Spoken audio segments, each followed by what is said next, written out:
everybody, and welcome back to the Night Garden. I am Vamp, and I'm here to talk to you about art today.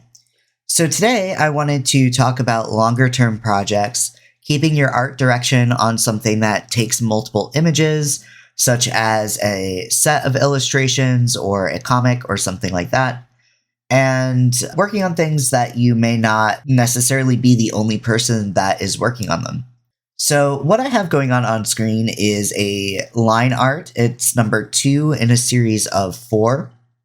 This series of illustrations is from the first book in the series that I am writing with Life, my best friend. Tales of the Night Garden is the overarching name of the series, and the first book is called A Vampire and a Werewolf Walk into a Bar, There's No Punchline.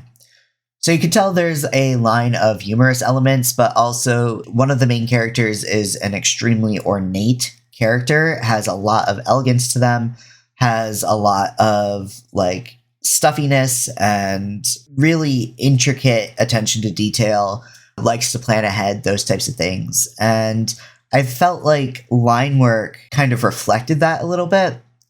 So I decided to go with line work for this. And also, technically speaking, Life and I don't have a huge budget to get these published, so a line art drawing would be a lot cheaper to get printed than something full color. And because it fits with the tone of the story, it just made more sense to do that. And we already kind of had that conversation together.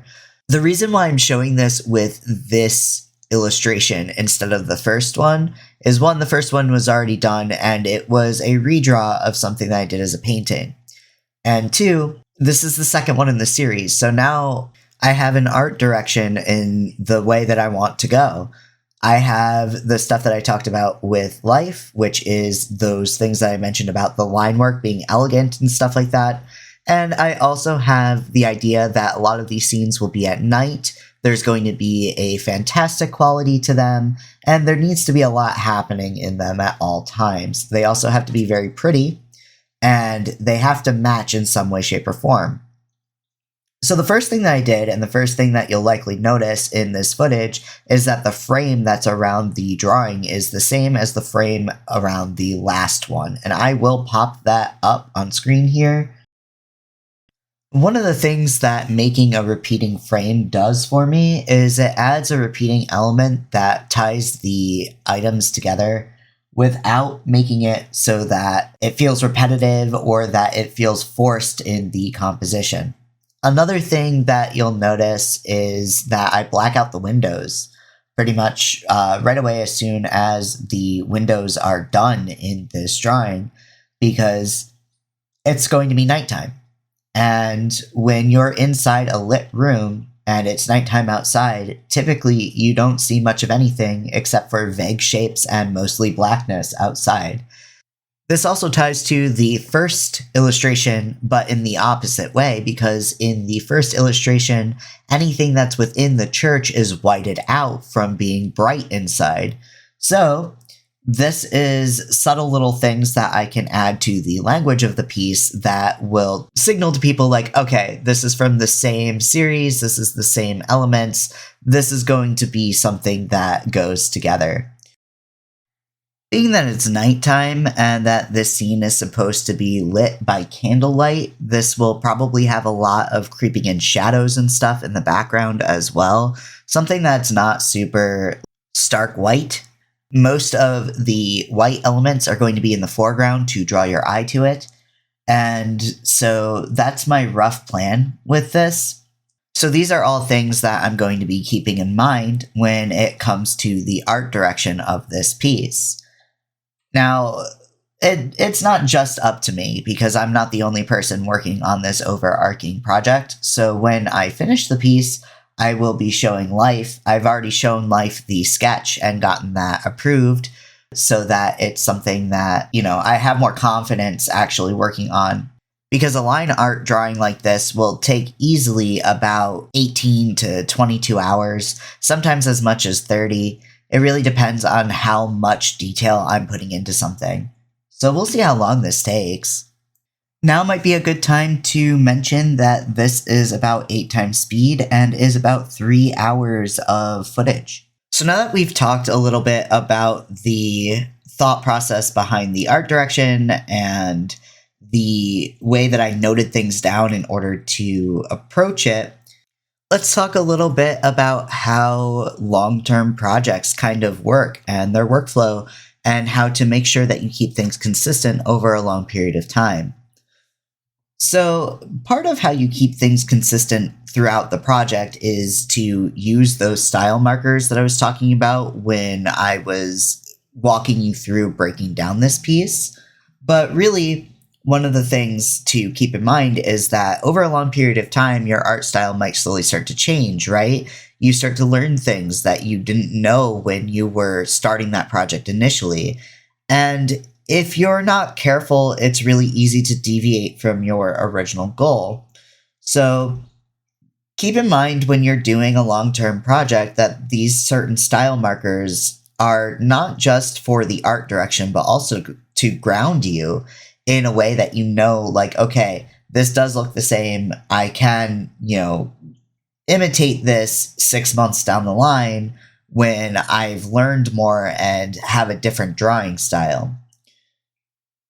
Also, when it comes to long-term projects, they can take a lot more work than something that you can just kind of throw together in, a couple days or a week or something. It takes a lot more planning. You tend to have more time for the ideation process, and that's something that you should take advantage of. You should definitely do different iterations before you start the final piece. You should have different ideas for your composition. Make sure that you take advantage of the time that you have to put together some more ideas and actually brainstorm those things so that you can have the best composition that you can possibly have, and also have something that you're proud of at the end, because these things will not see the light of day for sometimes a year, 2 years after you've finished the item. So make sure that it's something that you can stay consistent with, because it is going to be a hard time to get those things to match. I think comics are a bit of a separate issue because people do expect your skill to grow. But when it's the same cohesive project, then generally it's a good idea to make certain markers and style so that you can emulate it even if you've grown as an artist. And when it comes to stuff like tarot card sets or illustrations for the same book or something like that, then there is a need to make that style consistent.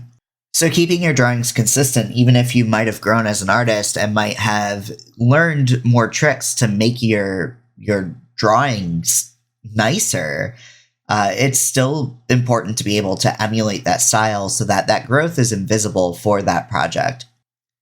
So now I think I've kind of rambled enough on the thought of working on long-term projects. I'm going to fade up the music so that we can have the rest of the video be just the time lapse, and I will be back at the end of the video to see us off.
So there we have it. This is where I ended this drawing session, and I hope that the art tip made sense to you and that you had a fun time watching. As always, I hope that you are taking care of yourselves, drink your water, and do what you can. Thank you to my coffee supporters. You guys help to keep the channel alive, as well as doing fun stuff like this, Noob vs. Pros, and stuff like the tutorial that I have up on my coffee shop. Remember to take care of yourselves, and I'll see you next time. Goodbye, everybody.